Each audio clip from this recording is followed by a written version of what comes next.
Hi, my name's Richard Parnell. I'm here to present the new head stringing machine and how to string a racket on it using best practice. First, a little bit about myself. I'm president of GRSA International. I have the highest certification, which is Grandmaster Stringer, and I've been stringing on the ATP WTA tour for the last 30 years. I've been stringing at Wimbledon for 20 years. I've done the Australian, the French, which gives a lot of experience, and it means that I can learn from the best stringers.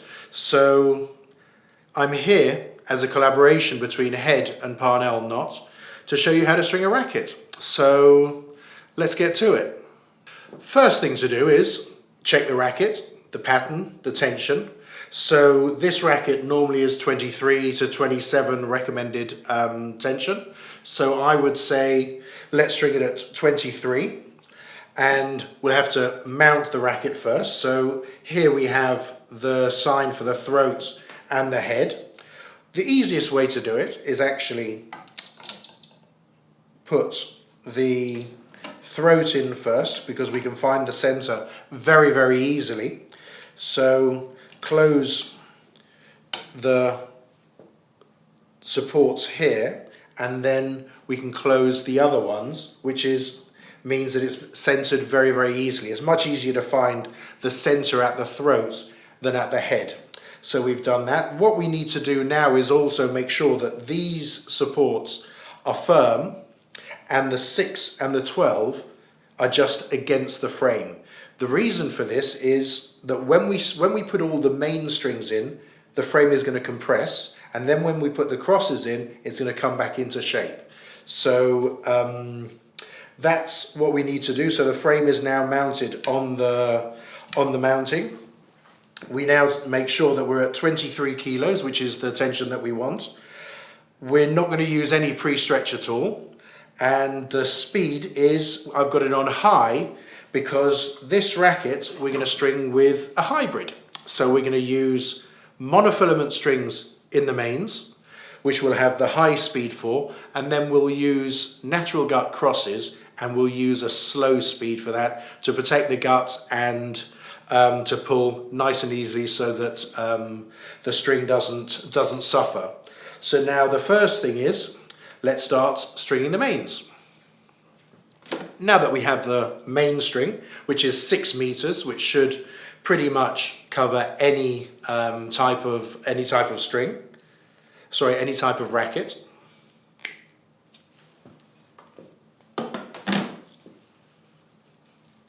The first thing to do is to check the string, so we just run it through our hands and make sure that there's no imperfections. Now would be a good time to find out, because if we're halfway through a restring and we find that there is an imperfection, we've just wasted a lot of time. So now the first thing we need to do is find out where the first curve is, which, looking at it here, it's in the throat.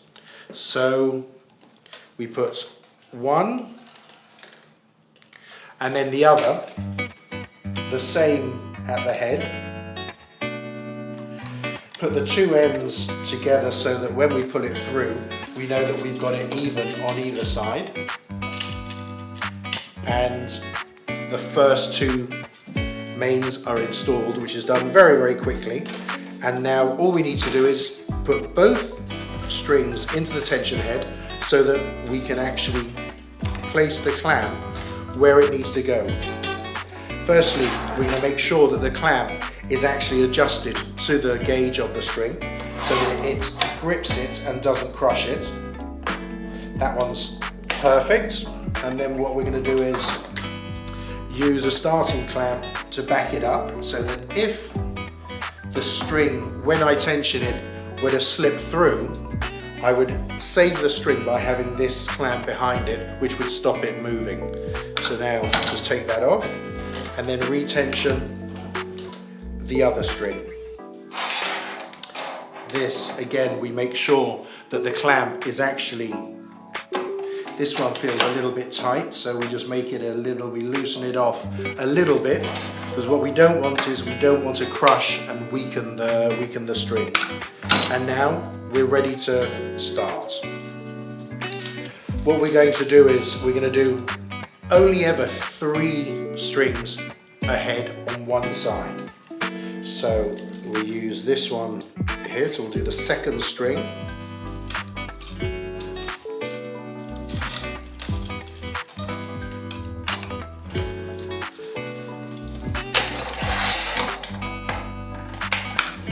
We have that one, and now this will be the last one that I put on this side, and tension on this side. Again, making sure that the frame is as straight as possible so that the string is as short as possible. There we go, we finished this side now. I'll just thread this string through so that we don't lose the end. Put this there and start tensioning on this side, which means we'll do the 3 to catch up and another 3 afterwards.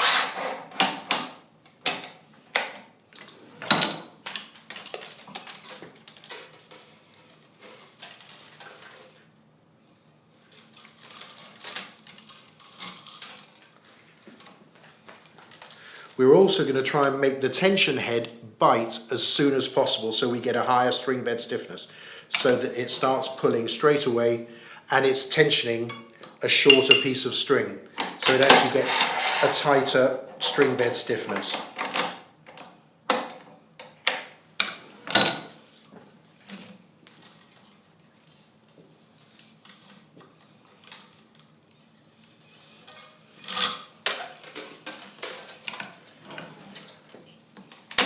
So now this is the 3rd string on this side, and now I'll do another 3,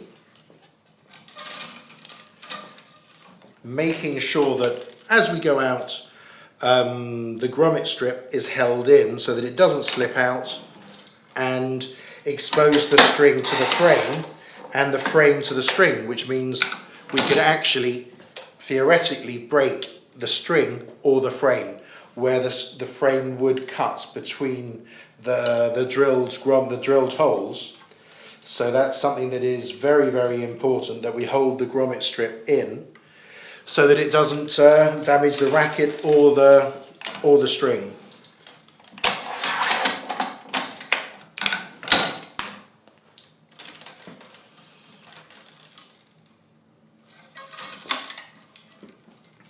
Again, same thing here, we hold the grommet strip in.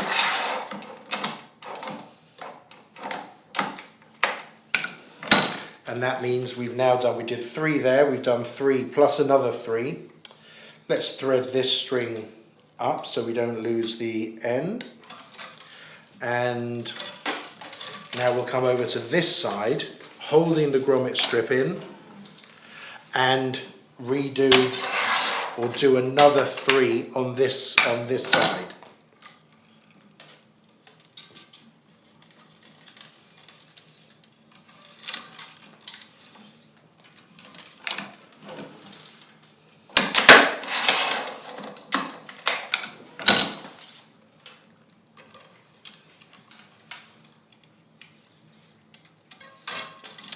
Again, we get to another grommet that could theoretically pull out, so we make sure that when it's pulling, we hold it in place.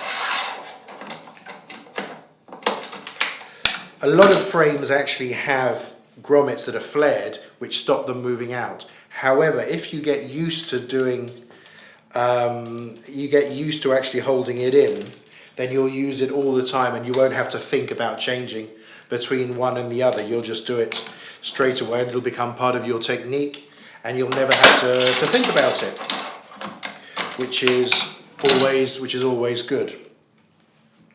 And here what we're going to do is we're going to do them one by one so that the deformation on the racket is as symmetrical as possible. So here we do the penultimate one on this side as well, and then we put in the last string on this side, which now we need to, as these mains are going to tie off, we're going to add on 20% extra tension to make sure that the last strings are as tight as possible. And then we're going to go to the knot, which is we're going to use one today. I will show you, and I'll do another video to show you the difference between the two most used knots. So we're here, added the 20% extra on, held the grommet strip in, and now we'll do the same thing on this side. Again, holding the grommet strip in with the extra tension. And now we'll go to tying the knot. The knot I'm going to be using today in this video is the Parnell knot. Very easy, it's compact, it protects the anchor string so that it's not going to suffer. It's one of the two most used knots in professional stringing. It's one of the two official knots for Wimbledon as well. So let's do it.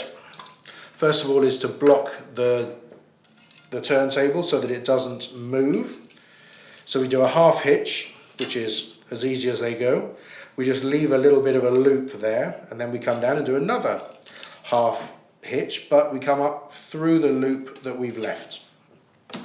We use the starting clamp to pull up the tension so that the string on the outside of the frame is also tight. And then the same thing here. And what I'm going to do is I'm going to hold on so that it's tight, so that the tag end of this knot is straight on the string it's tied to. And first of all, what we do is the clamp base is always released first. So first the clamp base, then the clamp, and then we release this, which means that the knot is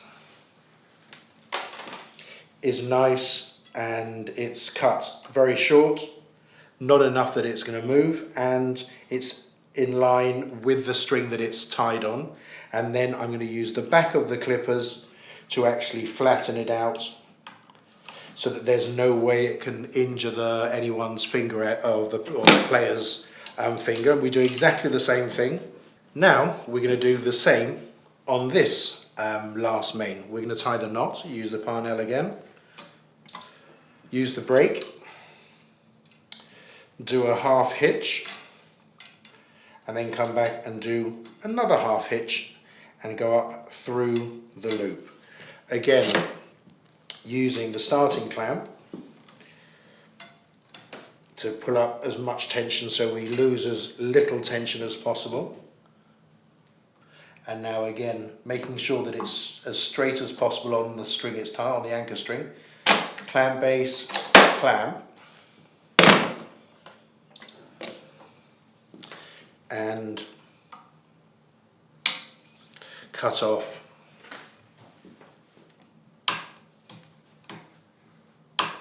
and flatten it out. So what we've done is we finished the mains, tied them off with a Parnell knot, and now we need to put the crosses in. Now we're going to start stringing the crosses. So what do we need to do? First of all, we need to decide whether we're going to use the same tension as the mains, which in this case we are. We've done the mains at 23 kilos. We're going to do the crosses at 23 kilos. However, as this is a hybrid using natural gut for the crosses, what we're going to do is we're going to change the speed of the tension head. So we're going to go from the high speed which we used for the monofilament string, and we're going to change over to the low speed for the natural gut. So first things first, as always, cut the snip and then check that the string has no abnormalities, has no imperfections. It is a natural product, so sometimes you can get little discolorations in them, that sort of thing. So by passing it through your hand, then you'll automatically feel if there's anything, and if you need to start or get another piece of gut, this gut is absolutely perfect. So let's cut a couple of points on it to make it easier to thread through the grommets. So we've decided on the tension. We've changed the tension to this tension speed down to low, and we're ready to start stringing the crosses. What I'm going to do today is I'm actually going to start on the third string down and work upwards. By doing this, what we're going to do is we're going to make the string suffer a little bit less, because by starting on the third, I'm only going to go to the second and to the first, as opposed to doing the first, passing 6 meters through and another 6 meters through. It just makes sense. You're going to wear the string less, and you're going to have fresh gut starting on the fourth. So let's just start on the third. Again, using whichever method you use to weave the crosses. There's no best way of actually weaving. It's whichever one you're the most comfortable with. What I would suggest is learn how to do two different weaving methods, and one which will work better in one situation and another in another. So that would be good. Here, as you can see, I'm actually using two different methods, but we'll see that as I'm actually stringing down the racket. And now I'm up to the top cross. So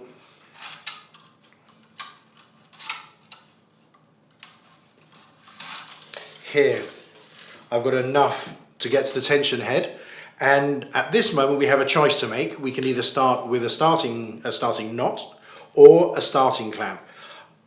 We would always recommend using a starting clamp for the following reason. It means that we'll have all the knots the same, as opposed to having a starting knot and then all the others are going to be parnell knots. So it just means that we'll have all of them, so aesthetically it actually looks better, and the string will actually suffer less. So here we've got enough string to get there. So we're going to use the starting clamp on the outside of the frame, use a parnell pad to protect the grommet, the bumper strip, so that if we're stringing a brand new frame, we don't want something metal going against it and maybe leaving a mark. So now all we need to do is tension the first cross, which we've already checked the tension, so we know that that's good to go. We don't add any more tension because it's coming from the knot. We'll do that at the end. Now make sure that the clamp is actually adjusted to the change of string. So that feels a little bit loose, so we'll tighten it up a little bit, and we're good to go.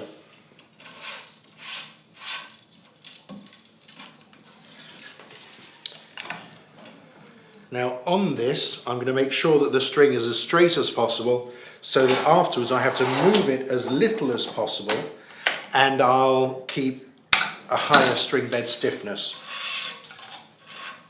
So each time I'm going to pull it back into place, make sure that it's as straight as possible, so I have to move it as little as possible when I finish. This is probably about the hardest part of it, where you're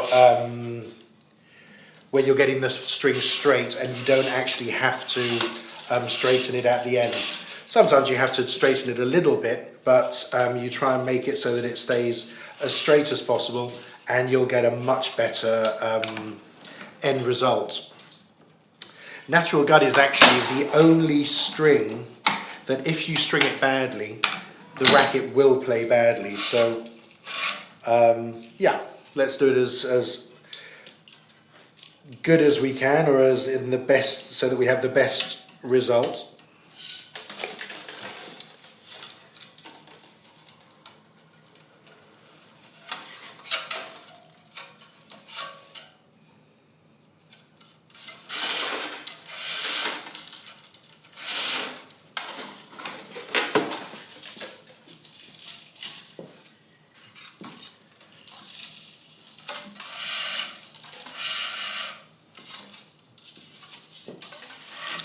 Natural gut actually likes to twist a certain way, So if we let it twist the way it wants to twist, and we follow the gut as opposed to making the gut follow the way we want it to go, we'll get a much better result out of it.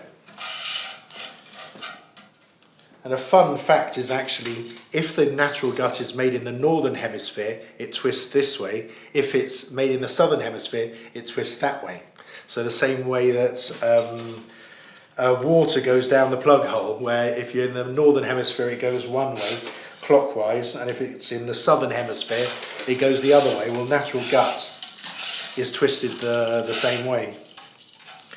Just a little bit of useless information there.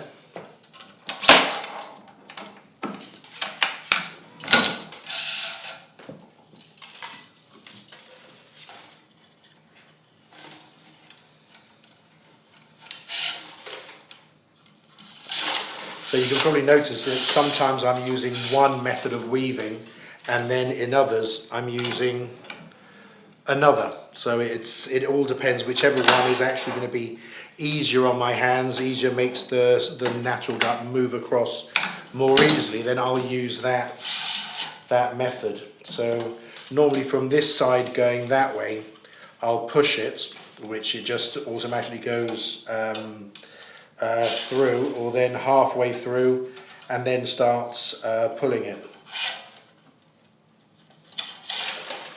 As I said, there's no best way, it's whichever one is the easiest for you and the easiest with whichever racket you're stringing and whichever string you're using, whichever pattern it is, then use whichever one is actually the easiest.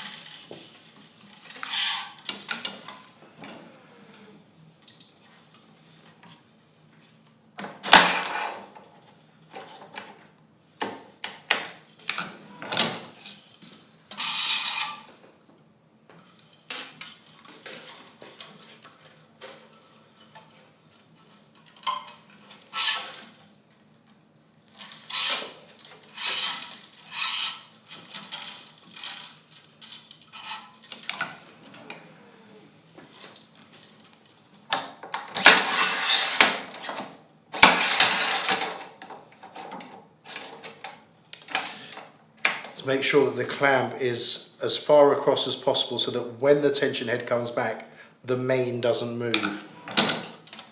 So that hardly moved there at all. It just means that when we get to the end of the frame, it means we'll have to move the mains less.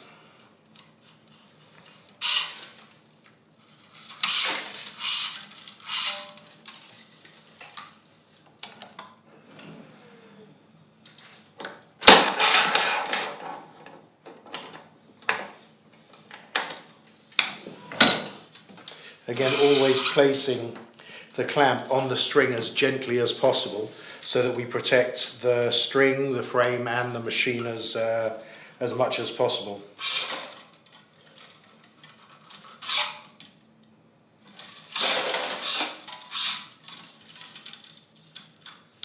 Often natural gut is said to be a difficult string to string.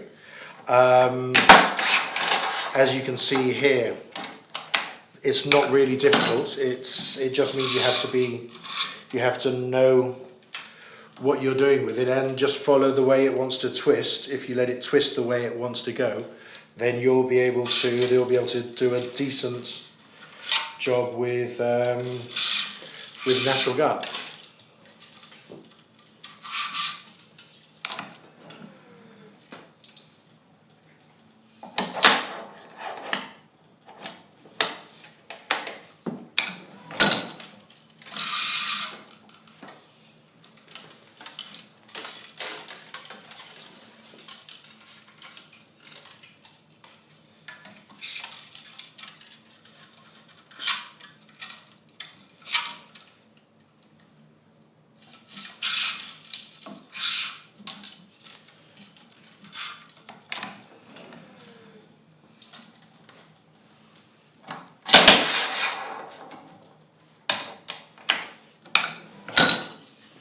As you can see, the strings are as straight as possible, so that I actually have to move, I will have to move them as little as possible afterwards.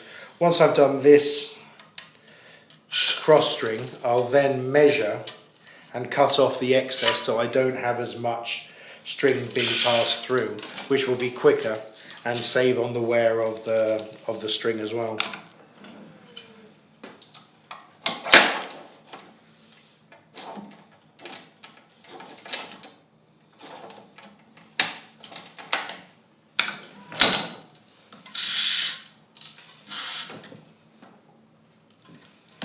In place, and now we've got 1, 2, 3, 4 crosses to do, so I'll just count the string. So we've got 2, 3, 4, get to the tension head, just cut this little bit off here.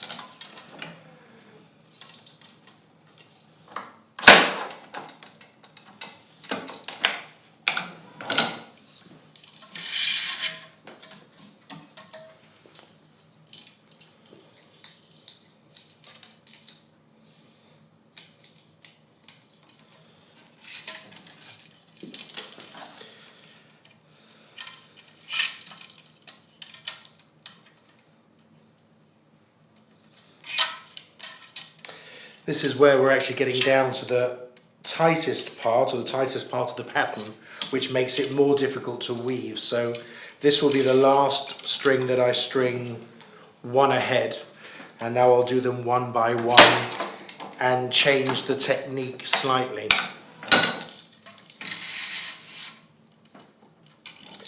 So now we tension this one as well.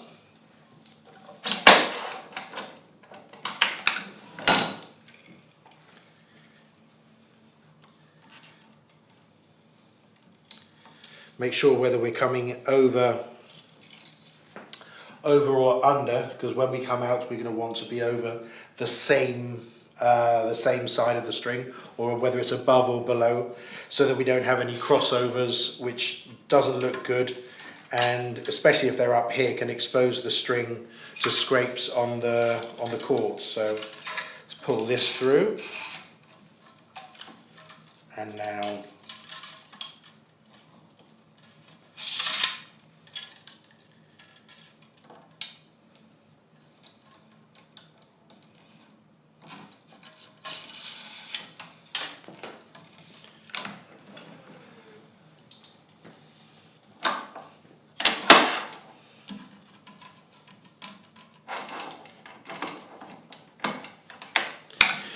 put in the last cross.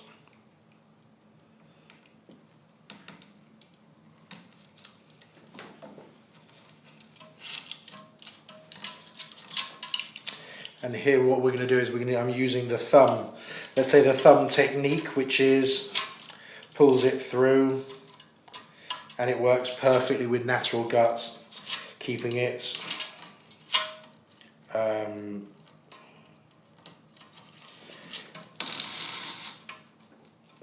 clean and managing to get the string in without any twisting.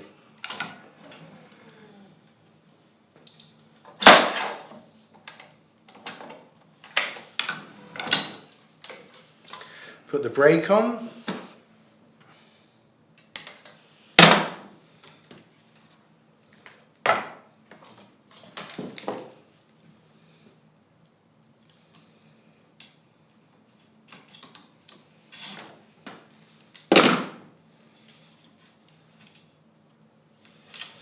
And here tie another parnell knot, and I'm going to tie it on the natural gut. So we have monofilament on monofilament, natural gut on natural gut.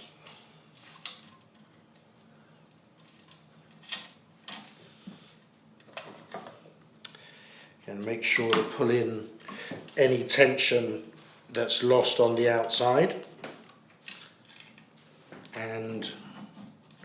Pull it through gently, making sure that the string, the tag end, is straight onto the string that it's tied to, which means that if we always do that, if we do multiple rackets, then all of them are going to come out with the knots facing the same way, and they're going to look absolutely symmetrical, which on the ATP Tour there's certain players who will throw back a racket and say the knots aren't facing the right way or in the right place, so it needs to be done, and apart from that it looks a lot better. Now we're going to do the last one, add the extra kilos for the knot, and take this off, and then again tie natural gut to natural gut, which is through here.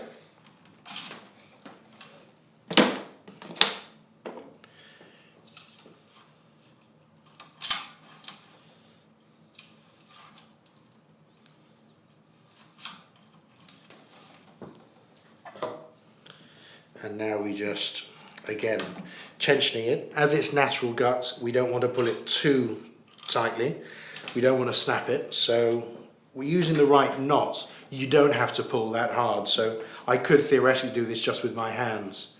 So now hold on to it, release the clamp base, then the clamp, and cut the end of the natural gut. You'll notice with this I don't actually have to flatten the tag end out, the string out, because it's natural gut, so it tends not to be sharp. Now we've filled all the holes, so now we just need to make sure that all the strings are as straight as possible. As you can see,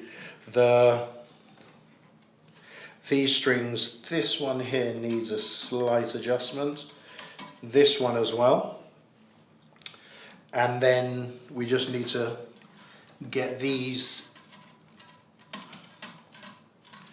mains as straight as possible, and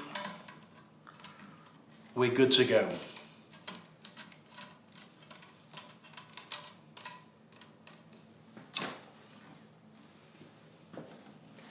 And as we take the racket out of the machine, it should come out as easily as it went in. So I've released there, here exactly the same, which means that the frame is still in the same shape that it was when it went in. Otherwise it would have been difficult to take out of the machine. So there you go, that is one racket strung at 23 kilos with a monofilament mains and natural gut crosses.